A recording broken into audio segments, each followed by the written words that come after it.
Oke, selamat datang di mata kuliah Kimia Dasar.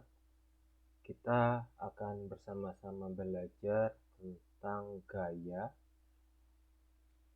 antar molekul dan sifat fisika kimia dari zat cair.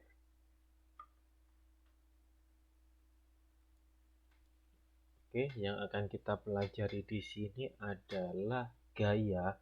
Jadi gaya apa saja yang ada pada suatu zat, antara lain gaya ada yang disebut dengan dipol-dipol, lalu gaya ion dipol, gaya dispersi, dan ikatan hidrogen.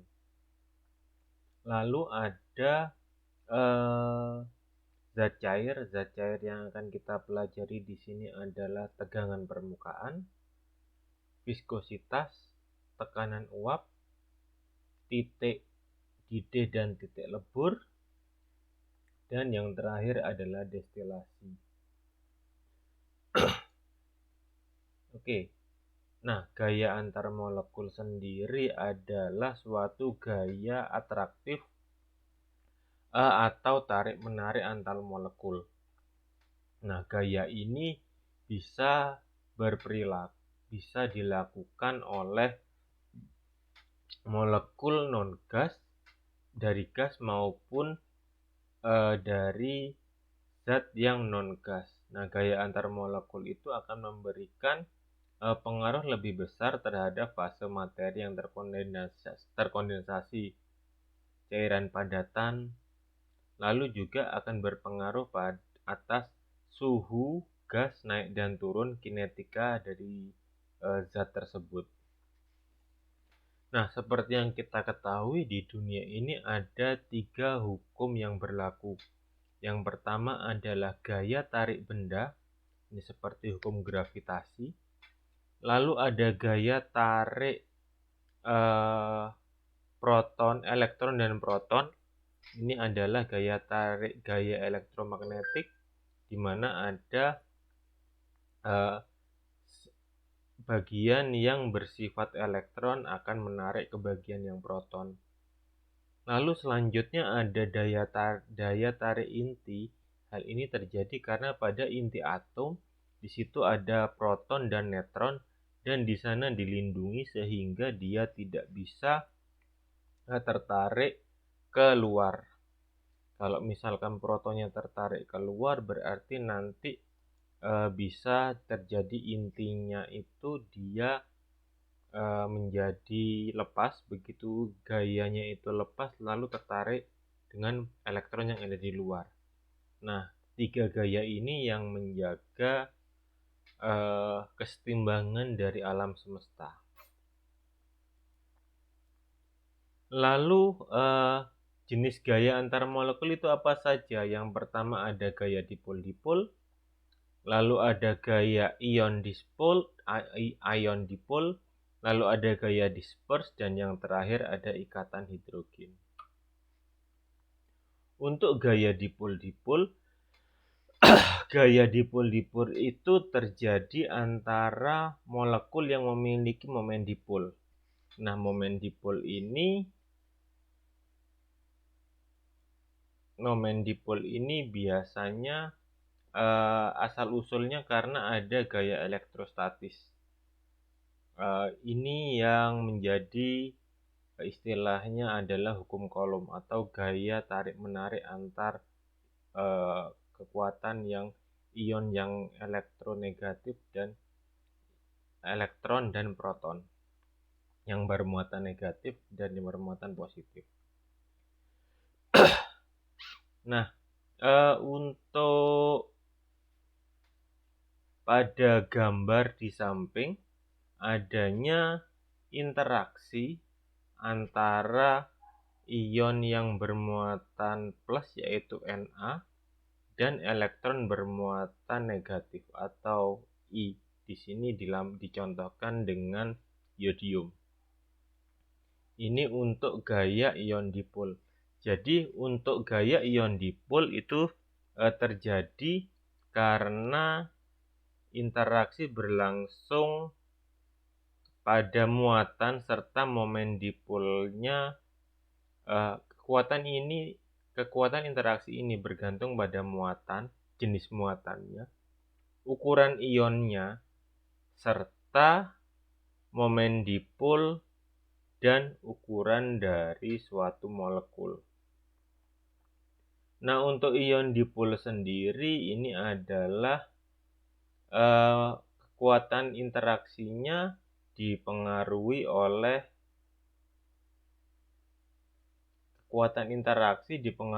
ukuran ion, besarnya momen dipol dan ukuran molekul. Nah, muatan pada kation umumnya lebih berkonsentrasi karena kation biasanya lebih kecil daripada anion. Nah, oleh karena itu kation yang berinteraksi lebih kuat daripada dipol anion ketika memiliki besaran yang sama.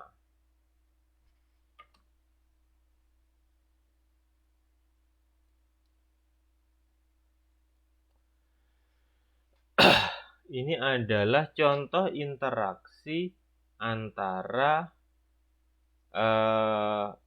ion Na dengan Mg, di mana untuk hasil interaksi tersebut lebih disukai antara kation dengan senyawa ionik dengan air. Interaksi momen dipol antara ion Na dan Mg pada gambar di slide ini dengan molekul air memiliki momen dipol sebesar 1,87 D karena ion Mg memiliki muatan yang lebih tinggi dan jari-jarinya lebih kecil sebesar 78. Lalu kalau misalkan ion Na itu jari-jarinya adalah 98. Nah, ketika interaksinya di sini ketika ukuran ionnya menjadi lebih kecil, maka interaksinya akan lebih kuat.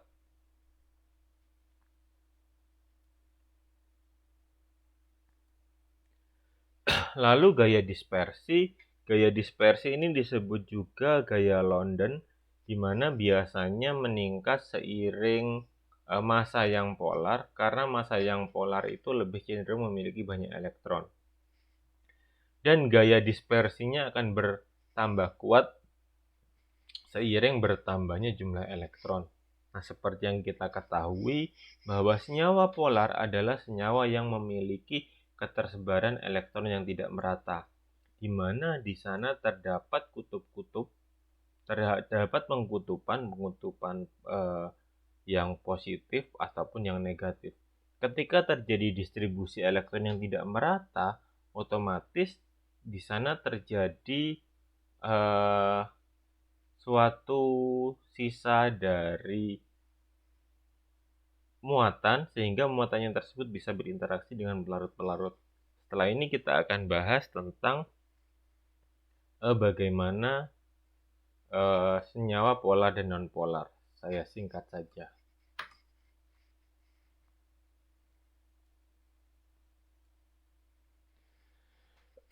Lalu selanjutnya adalah ikatan hidrogen.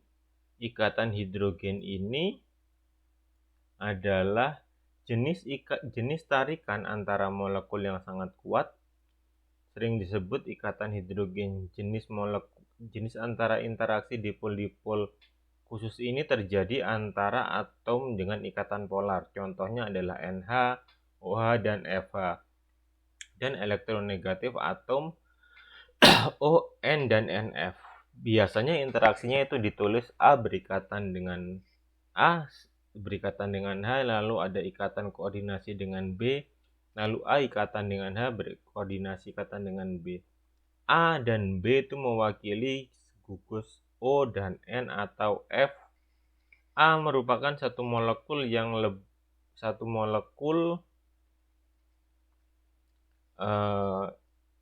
A adalah suatu molekul atau bagian dari sebuah molekul, dan B itu adalah bagian dari molekul lain. Karena itu ada ikatan putus-putus di sana. Nah, kalau misalkan ada ikatan hidrogen ini biasanya memiliki ikatan yang paling lemah karena mudah dilepaskan. Untuk ketiga atom tersebut biasanya terletak pada suatu garis dalam sudut AHB atau AHA dan dapat menyimpang 30 derajat dari garis linearitas tergantung dari atom O, N, dan F. Setidaknya semuanya memiliki satu pasangan elektron yang bebas dan dapat berinteraksi dengan ikatan hidrogen atau berinteraksi dengan atom hidrogen dalam ikatan hidrogen. Nah, ini adalah hubungan antara titik didih dan tabel periodik. Semakin di sini kita mempunyai air H2O yaitu titik didihnya adalah 6, di mana ini adalah golongan 6A oksigen.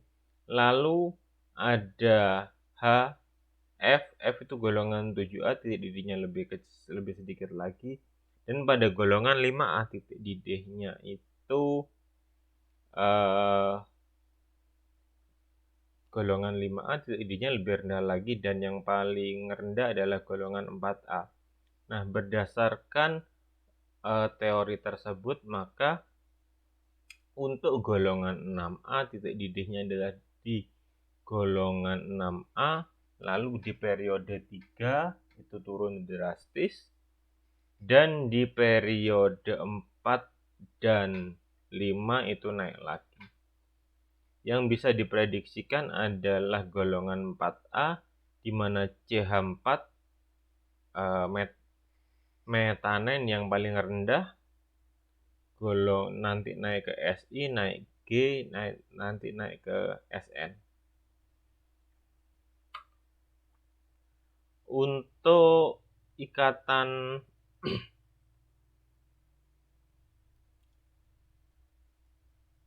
untuk kekuatan rata-rata dari ikatan hidrogen itu cukup besar, yaitu sebesar 40 kJ per mol. Dengan demikian, ikatan hidrogen itu memiliki pengaruh yang kuat terhadap sifat struktur pada suatu senyawa.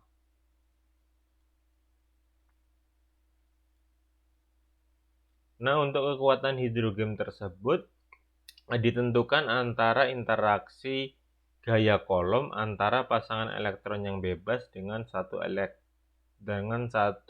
inti atom elektronegatif dan inti hidrogen. Contohnya F itu lebih negatif daripada oksigen. Jadi, kita mengharapkan ikatan hidrogen antara HF lebih kuat daripada HO. Dalam sistem ikatan, HF akan membentuk ikatan zigzag seperti di slide ini. Jadi ini adalah molekul H dengan molekul ini yang HO yang di sini berikatan dengan F. Jadi nanti ikatannya adalah zigzag. Nah, untuk titik didih HF itu lebih rendah daripada H2O karena mengambil sebagian dari 4 ikatan hidrogen. Oleh karena itu, gaya yang menahan molekul H2O lebih kuat daripada HF. Ini yang menyebabkan sifat airnya, salah satu sifat air adalah karena ada ikatan hidrogen yang menahan gaya yang lebih kuat. Nah, selanjutnya ini adalah suatu polaritas dari senyawa. Semakin ke kanan maka dia semakin polar. Nah, ini adalah ikatan kovalen, ikatan polar kovalen, dan ikatan ion. Untuk dari zat tersebut kita bisa menentukan senyawa tersebut ikatannya itu masuk ikatan ionik atau tidak dengan melihat ke elektronegatifan. Elektronegativitas dapat dilihat dalam tabel periodik. Semakin ke kanan maka elektronegativitasnya akan semakin tinggi, semakin ke bawah maka jari-jarinya akan semakin besar. Nah, dari sini senyawa yang berwarna merah ini memiliki elektronegatifan yang paling kuat, yang berwarna kuning memiliki elektronegatifan yang medium, dan yang berwarna hijau di sini cenderung elektronegatifnya lebih rendah. Lalu bagaimana untuk cara menentukannya adalah dengan cara menghitung tingkat kovalen diferensialnya. Ini adalah contoh untuk metanol. Metanol itu memiliki oksigen itu memiliki elektronegatif 3,5. Di sini ada oksigen 3,5. Lalu setelah itu karbon C di sini memiliki elektronegatif 2,5. Nah, nantinya ketika dikurangi antara selisih hidrogen oksigen dengan karbon, maka diperoleh selisih 1.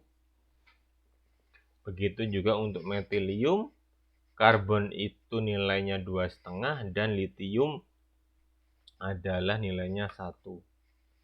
Jika hasilnya kurang dari 0,5, maka ikatannya itu nonpolar kovalen. Jika nilainya itu lebih 0,5 sampai 2, maka nama ikatannya adalah kovalen polar. Kalau lebih dari 2, senyawa tersebut memiliki ikatan polar. Berdasarkan momen dipol, kita juga bisa menentukan sifat dari kepolaran senyawa tersebut.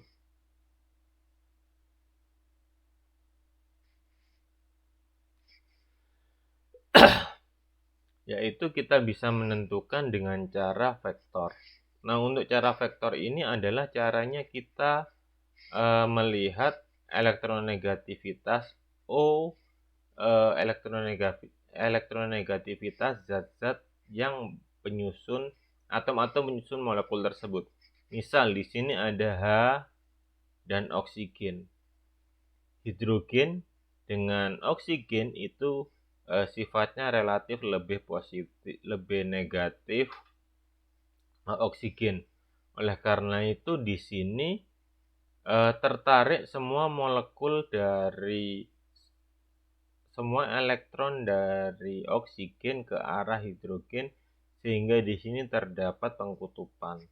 Nah, oleh sebab itu kita bisa menyebutkan bahwa senyawa dari H2O atau air itu bersifat polar. Lalu setelah itu ada senyawa lain.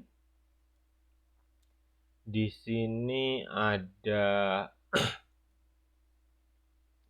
karbon, ada COOH, dia bersifat polar juga karena di sini terjadi pengkutupan pada elektron oksigen yang ada di sini.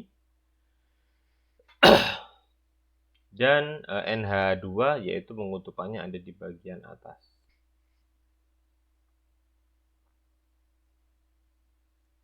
Nah, selanjutnya untuk sifat-sifat zat cair. Untuk sifat-sifat zat cair tersebut ada gaya antar molekul, yaitu gaya antar molekul dari suatu cairan, sehingga pada bagian ini memiliki dua fenomena yang berhubungan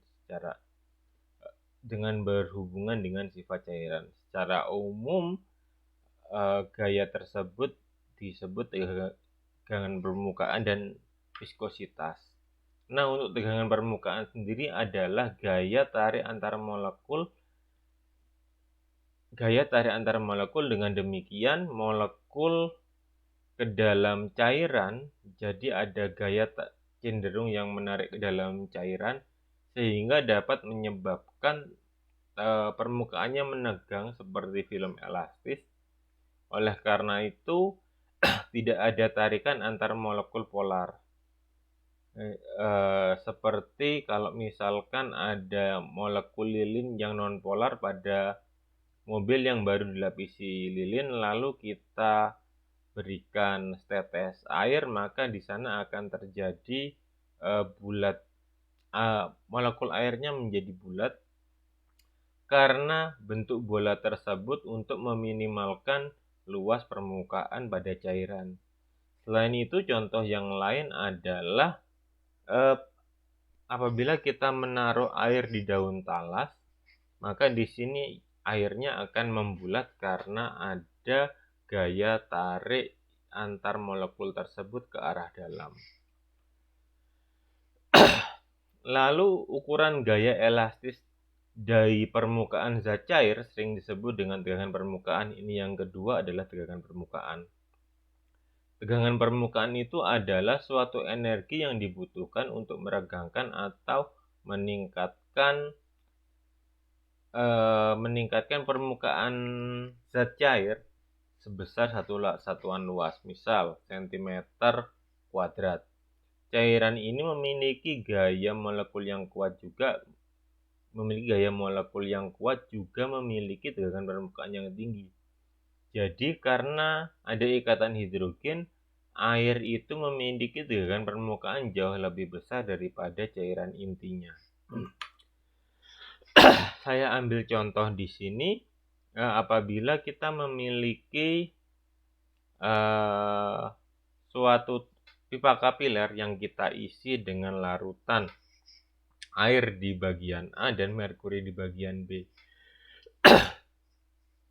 Yang bagian air menunjukkan air naik secara spontan dalam tabung pipa kapiler.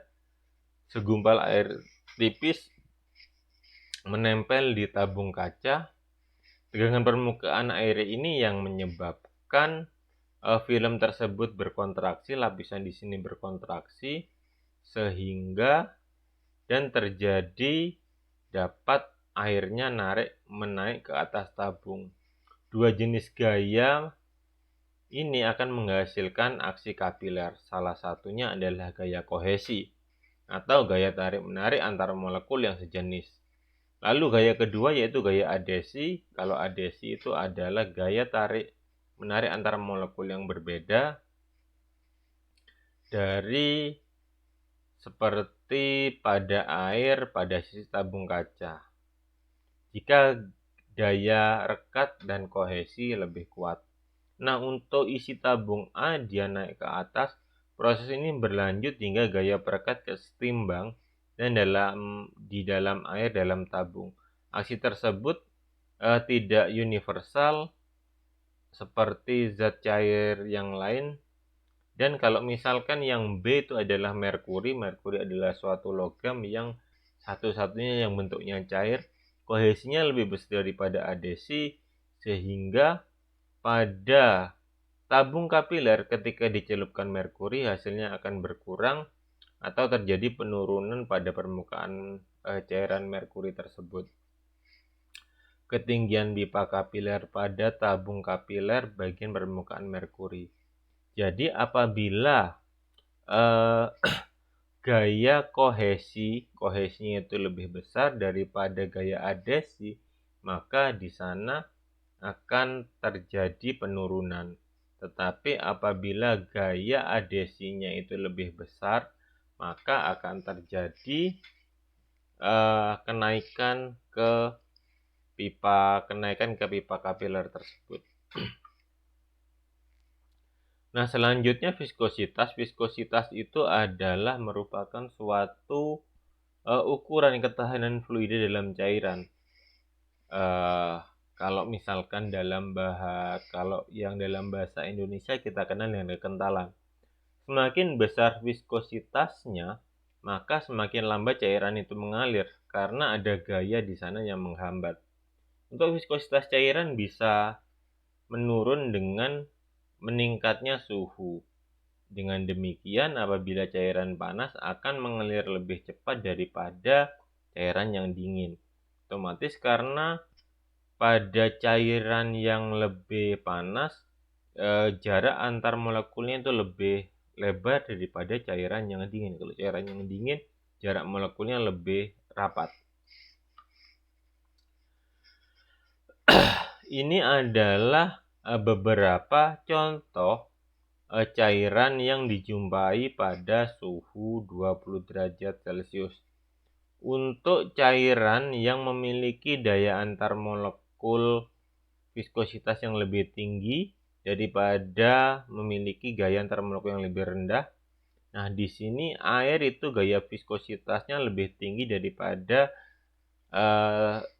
cairan yang lain karena dia mampu membentuk ikatan hidrogen. Nah, pada viskositas gliserol, dia memiliki signifikan yang lebih tinggi daripada zat cairnya. Untuk air, viskositasnya itu 1,1 kali 10 pangkat min 3. Untuk aseton 3,16 kali 10 pangkat min 4 Newton per sentimeter. Newton second per sentimeter. Untuk molekul-molekul yang memiliki kecenderungan terjerat melewati satu senyawa yang lain, sama seperti molekul-molekul cairan yang kurang kental, sehingga karena kurangnya interaksi otomatis viskositasnya juga bisa lebih tinggi. Lalu selanjutnya adalah vapor pressure atau tekanan uap. Tekanan uap ini terjadi contohnya pada fenomena ketika kita memanaskan air dengan molekul air dengan molekul uap. Jadi ketika dipanaskan di sini terjadi kesetimbangan antara molekul air dan molekul uap. Kalau misalkan kita lihat secara mikroskopis, untuk ketimbangan dari airnya itu otomatis dia lebih bergerak ke arah atas karena energinya tersebut mengarahkan ke arah atas. Tapi ketika dia ditutup, maka akan terjadi pentalan-pentalan di sini sehingga akan terjadi kondensasi di sekitar Erlenmeyer. Kalau misalnya kita buka, maka akan terus menguap seperti ini. Lalu, apa yang terjadi apabila kita tekan permukaan dengan zat yang sedang mendidih? Untuk tegangan untuk vapor pressure atau tekanan uap itu memiliki suatu kesetimbangan di mana apabila tercapai kesetimbangan fase gas dari nanti akan mencari suatu kesetimbangan sehingga terjadi kesetimbangan antara fase gas dan fase cairan di sini. Untuk partikel gas akan dibuat dengan di atasnya bagian yang liquid ini otomatis dengan kemasan yang tertutup. Untuk tekanan uap ini akan meningkatkan dengan kita berikan temperatur. Otomatis ketika kita tingkatkan temperatur di sini akan meningkatkan energinya. Energinya bisa energi kinetik. Ketika energi kinetiknya ditingkatkan, maka akan terjadi kenaikan antara yang berada pada keadaan uap dan yang berada pada keadaan cair. Ini berpengaruh kepada nilai titik didih kepada temperatur titik didihnya pada 1 atmosfer itu tekanan titik didih itu ketika berada pada tekanan 1 atmosfer atau 760 torr. Untuk titik didih tersebut adalah sifat yang konstan tergantung dari ikatan antar molekulnya. Semakin kuat ikatan antar molekulnya, maka semakin tinggi nilai titik didihnya. Semakin rendah nilai titik didihnya, maka akan semakin rendah titik didihnya. Otomatis seperti yang kita ketahui sebelumnya pada wujud zat, apabila dia ikatannya semakin kuat, maka untuk menjauhkan ikatan tersebut memerlukan energi. Untuk energi tersebut bisa berupa panas. Bagaimana caranya mengubah titik didihnya? Untuk mengubah titik didih kita bisa melakukan beberapa hal seperti berikut. Yang pertama, kalau misalkan kita turunkan tekanannya, maka titik didihnya akan semakin rendah. Contohnya, kalau misalkan kita memasak air di gunung yang lebih tinggi, misalnya di Everest, maka titik didihnya akan menjadi lebih rendah, yaitu menjadi 76 derajat Celcius. Contohnya apabila kita nanti main-main ke Gunung Everest, lalu ada yang coba masak air di sana, titik didihnya akan menjadi lebih sedikit. Atau naik ke Gunung Arjuna atau ke Ijen. Lalu selanjutnya, ini untuk menurunkan titik didih, kita kurangi tekanannya. Bagaimana kalau misalkan kita meningkatkan tekanan? Apabila kita meningkatkan tekanannya, maka kita bisa, contohnya adalah pada saat kita memasak dengan menggunakan presto atau di sini pressure cooker, maka kita bisa memasak lebih cepat daripada yang sebelumnya karena temperaturnya di sana, titik didih airnya bisa lebih tinggi. Otomatis suhu yang di sana juga bisa lebih tinggi dan energi yang digunakan untuk kalau misalkan kita masak daging, untuk mengempukkan dagingnya bisa lebih banyak. Nah, ini adalah contoh beberapa senyawa. Ini apabila ada kloroform pada temperatur 40 derajat, ketika kita naikkan pressure-nya, maka akan senyawanya tersebut dia titik didihnya akan juga lebih tinggi. Begitu juga untuk air di sini, titik didihnya lebih tinggi. Ketika kita kurangi dari tekanannya, maka titik didihnya akan semakin kecil. Lalu di sini berlaku hukum Raoult. Hukum Raoult ini digunakan untuk vapor pressure atau tekanan uap. Untuk hukum Raoult sendiri adalah P solution adalah vapor pressure, tekanan pada keadaan cair, dan X di sini adalah mol, fraksi mol dari larutan, dan P di sini adalah tekanan pada pure solvent atau tekanan pada solvent yang murni. Ketika dicampur akan menjadi P solution. Ini kalau misalkan kita tingkatkan nilai X-nya, maka otomatis nilai vapor pressure dari campurannya akan menjadi lebih tinggi. Nah, selanjutnya ada titik didih, titik lebur, dan titik boiling point, melting point. Untuk titik didih itu adalah keadaan atau boiling point di mana terjadi kesetimbangan antara fase padat pada fase cair ke dalam fase gas. Jadi di sana energinya sudah pas untuk membuat dari molekul cair ini menjadi molekul gas.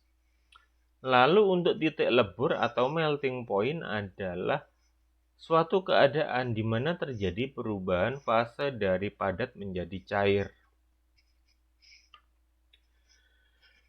Oke, untuk selanjutnya kita akan belajar destilasi.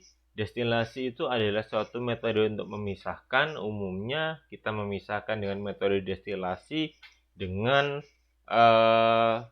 perbedaan titik didih dari senyawa tersebut. Untuk destilasi ada beberapa macam destilasi, ada penguapan. Apa bedanya? Kalau destilasi itu hampir semua komponen dalam cairan menguap. Untuk destilasi semua komponen dalam campuran sudah menguap. Untuk volatilitas dari masing-masing komponen berbeda pada tekanan yang sama. Pada tekanan tertentu, uap dari suatu zat bisa mencapai suatu campuran cairan. Pada tekanan tertentu, suatu uap dari suatu campuran akan mengandung cairan yang lebih volatil. Sifat ini akan sebaliknya ketika pada temperatur tertentu fase cairan mengandung jumlah molekul yang lebih besar sehingga kurang volatil.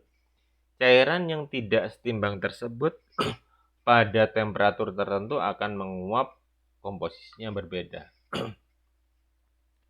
Untuk pemurnian komponen yang volatil biasanya terpisahkan karena ada pemanasan. Otomatis di sini untuk kita memurnikan suatu senyawa, kita bisa melakukan reaksi murni. Untuk menghasilkan suatu reaksi murni ini sesuatu hal yang hampir tidak mungkin kecuali itu reaksi ionik, apalagi di dunia farmasi ketika kita belajar tentang kimia organik.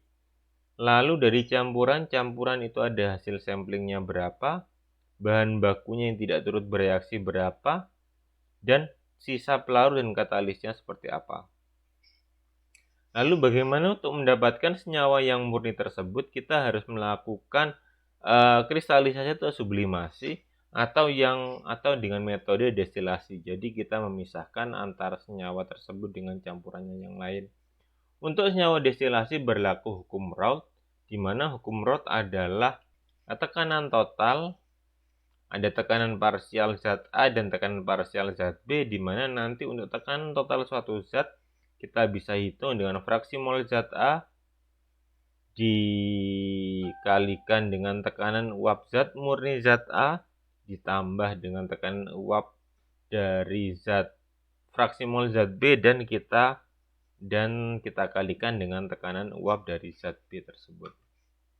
Untuk tahapan destilasi, yang pertama adalah proses pemurnian senyawa cair. Setelah kita murnikan, di sana akan terjadi penguapan. Lalu dengan bantuan kondensor di sini, maka akan terjadi pengembunan uap. Begitu terjadi pengembunan uap, lalu kita bisa tampung destilatnya. Untuk destilasi ada berbagai macam jenis. Yang pertama adalah destilasi sederhana, destilasi pemurnian dari suatu zat cair bila zat yang pencampurannya dari suatu zat cair dan titik didihnya lebih tinggi dan pencampurnya akan tertinggal sebagai residu. Ini yang kita kenal dengan destilasi biasa. Untuk alat yang digunakan ada labu destilasi, termometer, pendingin adaptor atau kondensor, penampung AG3, kasa, dan pembakar. Untuk pembakar ini biasanya kita gunakan Bunsen atau labu atau hitung mantel. Untuk destilasi uap di sini digunakan untuk senyawa cair dengan titik didih yang tinggi. Lalu untuk senyawa cair yang mudah terurai, untuk senyawa cair yang tidak larut dalam air, labu yang berisi dari senyawa yang tidak dimurnikan dihubungkan dengan labu pembangkit uap. Untuk tahapan air dialirkan dalam labu yang terisi senyawa yang dimurnikan menurut titik didih dari senyawa tersebut. Karena titik didih campuran jadi lebih rendah dari komponen titik didih komponen-komponennya. Jadi yang pertama adalah proses pembuatan dari uap. Lalu setelah diuap di sini ada didestilasi lagi. Ketika didestilasi lagi, ya di sini bisa ditampung lagi. Jadi untuk senyawa-senyawa yang dia bersifat senyawa memiliki titik didih yang tinggi dan senyawa tersebut zat cair yang mudah mengurai dan tidak stabil, senyawa tersebut tidak larut dalam air. Itu kita bisa gunakan metode destilasi uap. Selanjutnya untuk destilasi vakum. Di destilasi vakum ini digunakan untuk senyawa yang memiliki titik didih yang tinggi, digunakan untuk zat cair yang mudah mengurai, digunakan untuk zat cair yang tidak mudah tercampur dengan air, titik didihnya turun apabila tekanannya lebih rendah. Untuk menurunkan titik didih tersebut agar tidak mengurai, maka tekanan diturunkan dengan jalan memompa udara ke dalam labu dengan alat seperti manometer. Untuk destilasi dari skema vakum seperti ini, jadi di sini selain dibantu dengan uap, maka di sini dengan ditarik lagi dengan suatu vakum. Nah, untuk metode skema destilasi vakum ini biasanya dipakai di alat rotary evaporator. Apabila nanti kalian mengambil skripsi di bidang bahan alam, kalian akan menggunakan alat tersebut. Demikian, terima kasih atas perhatiannya. Apabila ada yang didiskusikan, marilah kita berdiskusi di Microsoft Teams. Terima kasih.